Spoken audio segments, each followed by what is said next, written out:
How's everybody doing? Everybody ready for a team meeting? Yeah. Is everybody ready for a team meeting? Yeah. All right, great. With that being said, I'm going to go ahead and turn it over to Timothy Hicks of Hicks Health and Safety, and he's going to do our safety presentation for today. Thanks, guys. Hey, thanks so much for having me today. Hey, how about those Tar Heels? All right. Well, I mean, if you were for the underdog, you were for Gonzaga, but wow, that was a heck of a game. So anyway, thanks so much for having me this morning. As mentioned, I'm Tim Hicks with HHS Consulting. We've got an office both here in South Carolina, in Charleston, and also in Colorado. So I don't know what it is. We kind of like the contrast between the mountains and the coastal living, so here we are. Anyway, what I'd like to do is just talk for a moment about some of the things, how I got here. I'm a safety person by profession, started off in oil and gas about 20 years ago, and then sort of worked into a consulting role, put together my own business, and we do primarily process safety, construction safety, and industrial hygiene for our clients. So, I'll tell you a quick story. I've got a few stickers up here, and I don't know that I have enough to distribute for everyone, but got a few, so first come, first serve. But if you, funny story, if you take a look at our logo upside down, you'll notice that an interesting mistake happens. Yeah? Okay. So rather than go into a whole lot of safety and what all that means, as you know, in Colorado, pot or marijuana is legal. And so I began putting my logo together with a Green Cross for safety. Walked into Airgas one day, and the lady behind the counter said, "Hey, I'll bet I'll know why you're here." I said, "Oh, really? Why do you think I'm here?" She says, "Well, I think you're here for butane." "Oh, really? Why would you think that?" She says, "Well, I don't know. I just figured that you were one of our grower friends." So apparently they use butane in extracting. So at that point, I decided maybe having a Green Cross on the logo wasn't such a good idea after all. So made the modification here, and was really proud of it. Printed up some hard hats for my guys. We've got about 12 people in shop, and real proud. So one of the guys got his hard hat, tossed it over into his passenger seat. It landed upside down. He's going down the road, and he got a giggle, and he took a picture of it, and he says, "Hey, boss, you know our new logo does this." First words out of my mouth. But in any case, that's kind of a mistake, funny mistake. But if you see our logo, turn it upside down, that's what you see. But one of the things that I'd like to talk about this morning, real fast with you, is respirable silica. As many of you know, being an industrial hygienist, as I am, and we run a shop of industrial hygienists, that's been some near and dear to our heart for quite a while. As many of you may be aware, OSHA promulgated a new silica rule, which became effective for the construction industry back in June of last year. And respirable silica, or silica in very small particles, can cause chronic obstructive pulmonary disease, basically the same thing that smoking causes over a period of time and exposure. And ultimately it can cause diseases such as silicosis and ultimately lung cancer for some.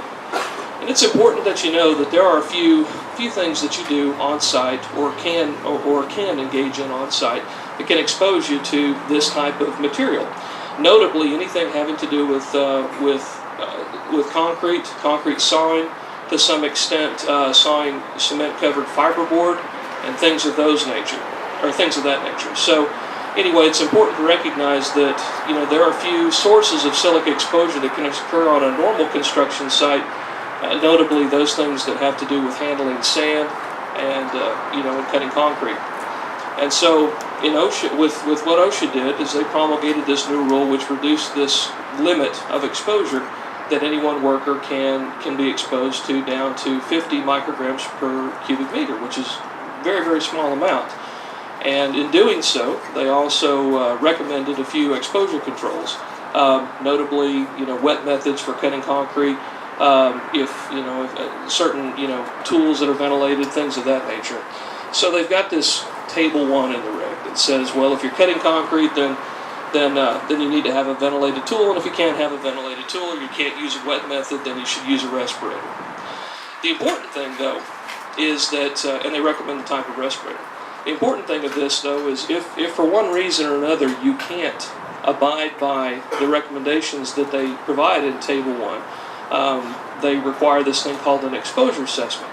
And it just so happens that that's what we do as industrial hygienists, is conduct exposure assessments on, on work tasks that can involve worker exposures to silica. So, one of those things where you may run into it at some point. Certainly that may have been a discussion that you've had amongst yourselves or one of these meetings. But I'd just like to kind of put forth that's one of the things that we can provide some assistance with. We're a highly specialized group that, again, industrial hygienists, process safety, and we do a lot of construction safety as well. So, like I said, I kind of started off, in my career in safety, and then sort of transitioned into an industrial hygiene role. But in any case, I know some of the challenges you guys face. Been on a lot of construction and in oil and gas safety, a lot of big facility construction. So obviously, be very careful out there as you guys are working from heights. Obviously, there's plenty of places to fall over there. So I'm sure that's one of those things that you guys talk about fairly regularly, but I can see that that's something that's very important here. So I'd just like to thank you very much for having me here. Very much appreciate the opportunity to sort of pass on a few of the things that we do. And I'd like to, ask if you guys have any questions about silica or any of the things that industrial hygiene means. Does anybody know what industrial hygiene is? How about that? Yeah? A few people? All right. So, before I let it go, industrial hygienists, we're not janitors. Sounds like it. Industrial hygiene, sweep up, that kind of thing. What industrial hygiene is involves the cleanliness of the workplace. And so it was one of those phrases that was coined way back in the early part of the 20th century. Basically, the idea that the workplace can have things that can harm you and cause health damage over a period of time. And so an industrial hygienist's role is to anticipate, control, and or anticipate, measure, and control those things in the workplace. So we get interested in things like asbestos, benzene's a good one, carcinogens, and then obviously silica is one of those as well. So in any case, industrial hygiene lesson for the day. Industrial hygienists, not janitors, scientists, and it's really the H in EH&S. So thank you all very much for your time.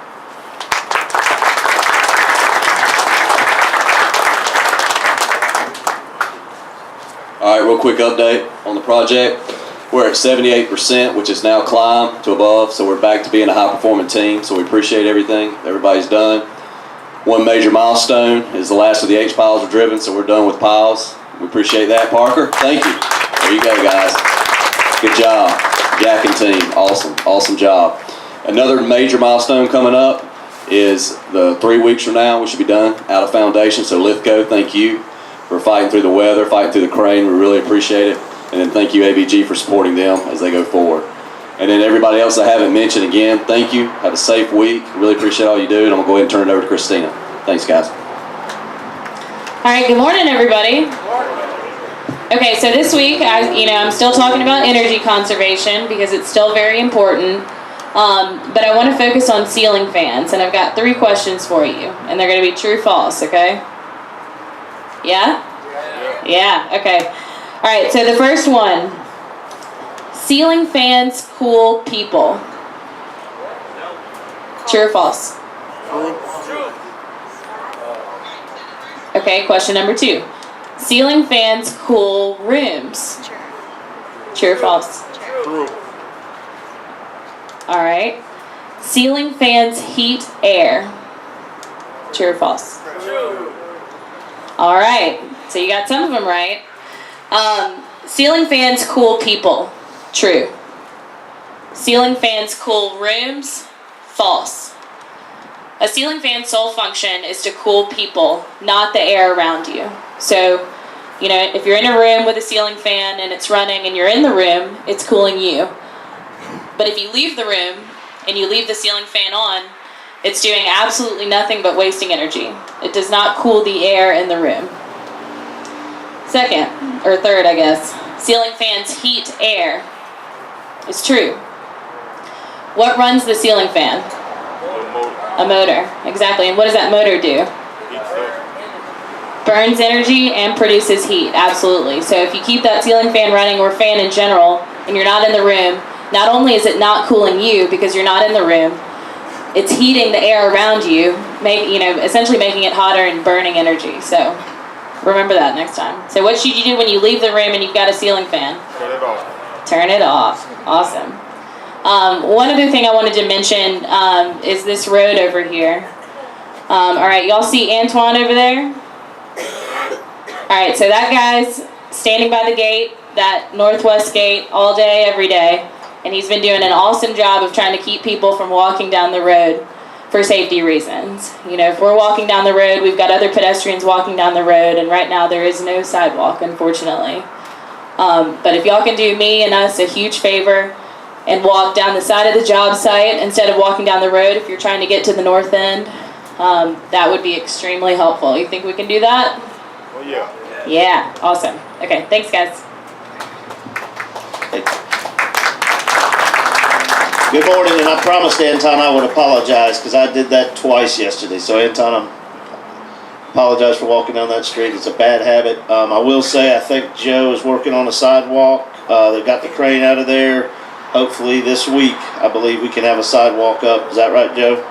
He's shaking his head yes. So we'll get that sidewalk back up. We recognize that as a hazard. So I know we've gone over a lot today, but I got a couple things on continuous improvement.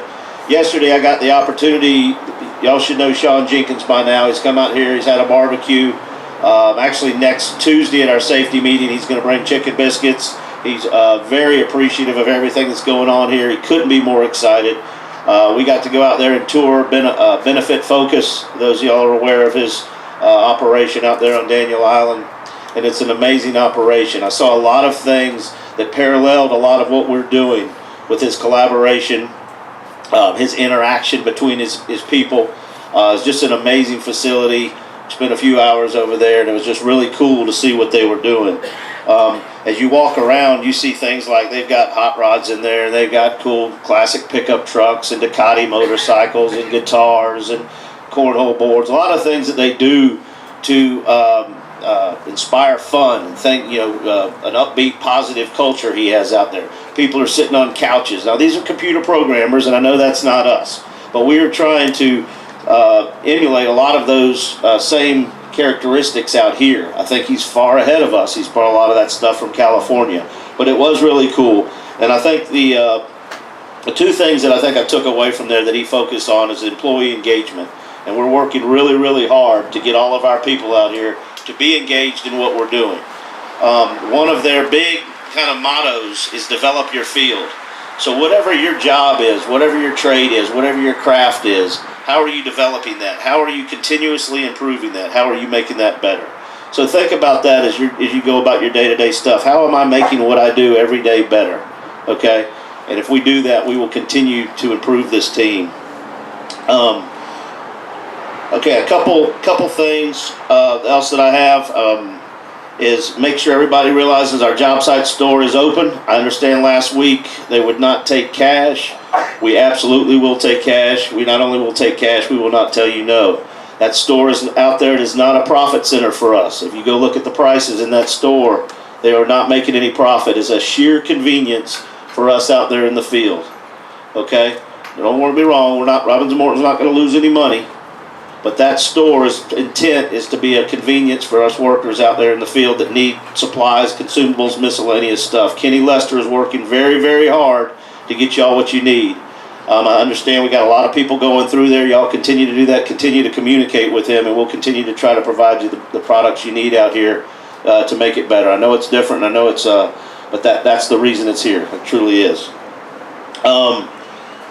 Lastly, we had several suggestions. I think we missed the suggestion box last week. Several very good suggestions that we're working on.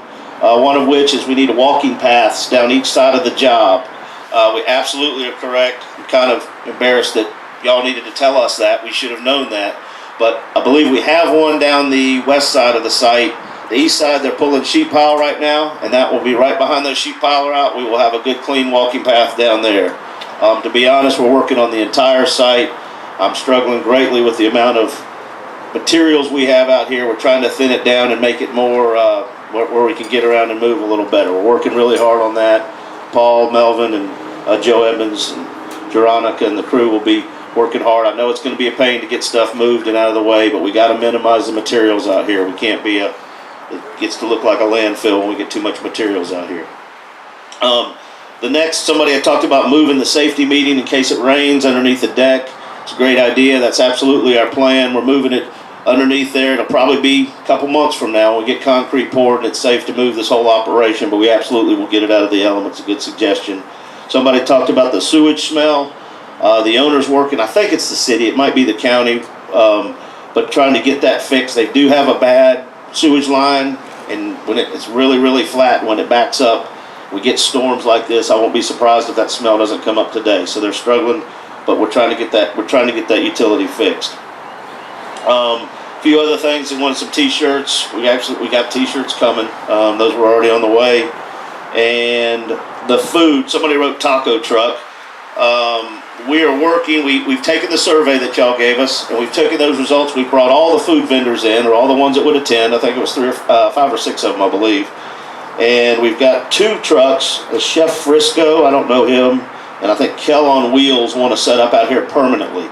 So hopefully they can provide breakfast and break food, etc. And then we'll keep our rotation of our other trucks coming in. So we're working hard to provide the best food and what you guys want. It's all over the board.